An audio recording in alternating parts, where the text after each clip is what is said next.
প্রিয় দেশবাসী, good morning. সকালবেলা ফজরের নামাজ পড়ি, হাঁটতে হাঁটতে চলে গেলাম বজেশ্বর। গাড়ি পাইলাম না, তো বজেশ্বর যাইয়া অটো উঠলাম, শরীয়তপুরে গেলাম। শরীয়তপুরে গিয়ে কিছু পার্সেল আনলাম। এরপর বজেশ্বর বাজারে কিছু মুরগি কিনলাম, কাঁচা মরিচ এগুলি কিনলাম কাঁচা বাজারে। তাই এরপর হিসাব দোকান করলাম।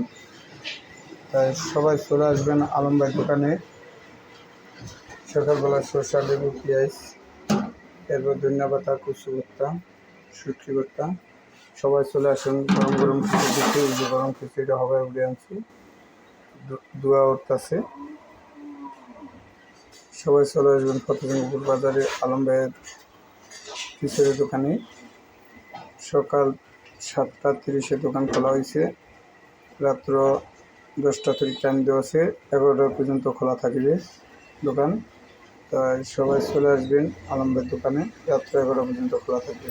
যে কাস্টমার আসতে আসতে আল্লাহর রহমতে সবাই চলে আসবেন আমরা ফতেগঞ্জপুর বাজারে আলম ভাইয়ের দোকানে। ঠিক আছে, ধন্যবাদ সবাইকে। আসসালামু আলাইকুম।